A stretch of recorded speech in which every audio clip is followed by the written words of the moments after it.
It's good to see you today as the week comes to a close. I hope everything's gone well and I hope you are having a good Friday. We are in 1 Corinthians chapter 9. We're going to be looking in verses 24 through verse 27 today. Let's get over there. Let's read it together. Verse 24. Do you not know that those who run in a race all run, but one receives the prize? Run in such a way that you may obtain it, and everyone who competes for the prize is temperate in all things. Now they do it to obtain a perishable crown, but we for an imperishable crown. Therefore I run thus, not with uncertainty. Thus I fight, not as one who beats the air, but I discipline my body and bring it into subjection, lest when I have preached to others I myself should become disqualified. To just look at this passage, how this chapter ends, here in chapter 9, yesterday we spoke about, and Paul says, I'm free from all. And that is such a wonderful idea that Paul was not bound in that sense. He was not bound to the old law. He was not bound. He was free. He was free. And we think how wonderful that is.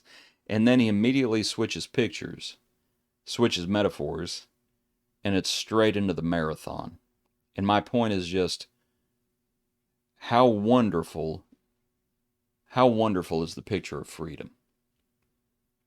I'm free. Now how grueling is the picture of a marathon. So is it freedom or is it grueling? Suppose the answer might be yes. Suppose the answer is yes. So from this passage, and it looks like the point Paul is saying, you have to apply these things. We have to apply these things. We actually have to run the race. Here's the metaphor. Here it is. You actually have to apply what we're teaching. You have to get beyond.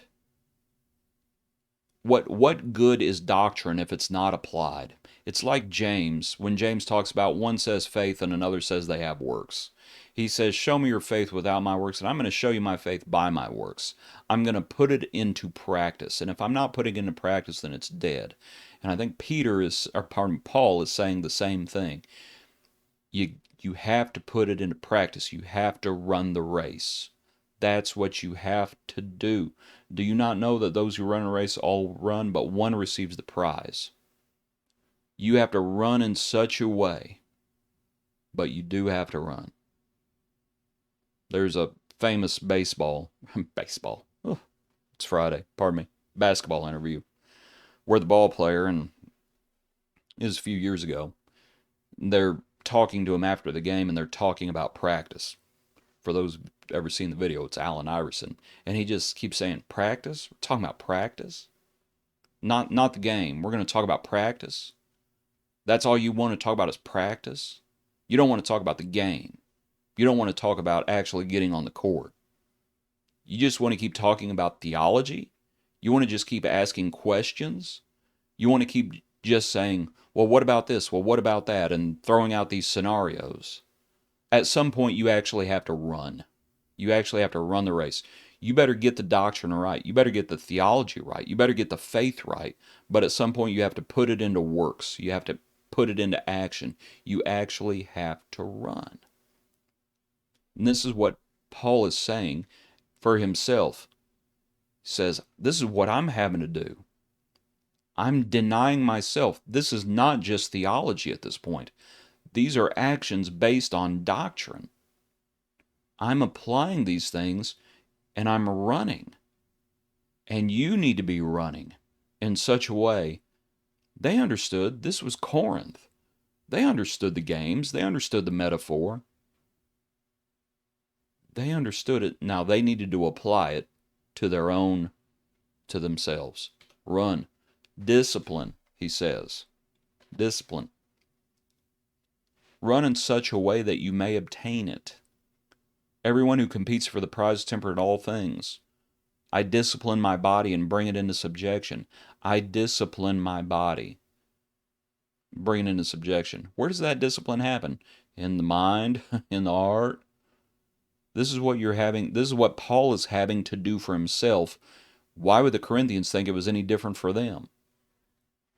You cannot be a disciple without discipline.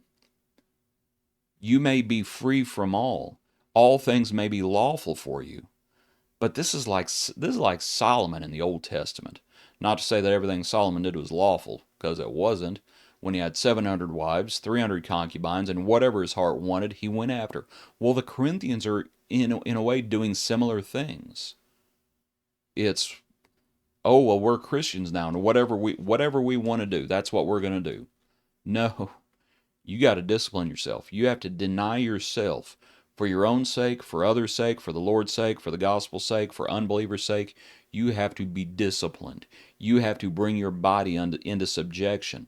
Stop using the quote from the Garden of Gethsemane when Jesus comes to the disciples and he says, "The spirit is willing, but the flesh is weak."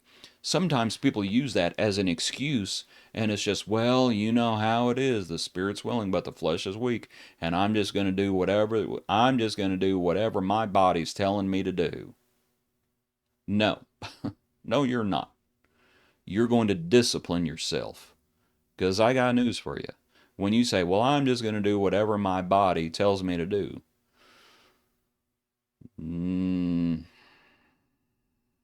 the truth is, you want to do those things. No man, when we think about temptation from James and we see how sin works, we don't get to say the devil made me do it. We don't get to say the Lord made me do it. Guess what? We don't really get to say, well, our body made us do it. No, each man is tempted when he's drawn away by his own desires. Where does desire come from? You have to discipline your body, bring it into subjection. The spirit may be willing, the flesh may be weak, to use that phrase. Discipline is what is required. Run the race, discipline, moderation in all things. Be moderate in all things. He's going to say later on in chapter 10, verse 23, all things are lawful for me, but not all things are helpful. Not all things are helpful. So a runner, because as that's the metaphor, a runner, they're going to have to practice temperance, moderation. Certain things may be lawful, but is it helpful? And this is Paul's point. If it's not helpful, are they going to do it? If it's not helpful, before you do something, you have to ask the question, not just can I do it, but should I do it, and is it helpful? And is it helpful to others? Moderation. For everything there is a season, Ecclesiastes. But if you do things out of season, is it good? No. You have to practice moderation. There are rules. And we'll close out the week with this thought.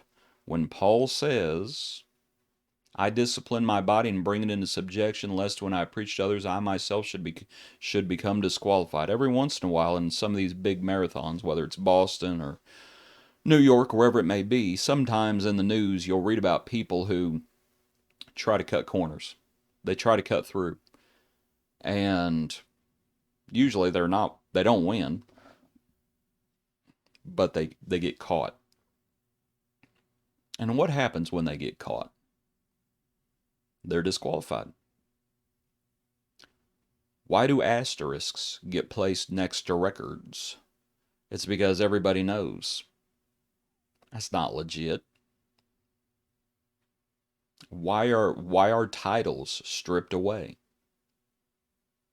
It's because it's not legitimate.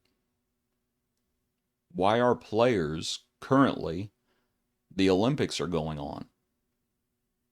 Why do some competitors get disqualified? It's because they're not following the rules. That actually made the news before the Olympics started. And not to stir up any controversy, but there was someone who did not, she broke the rules.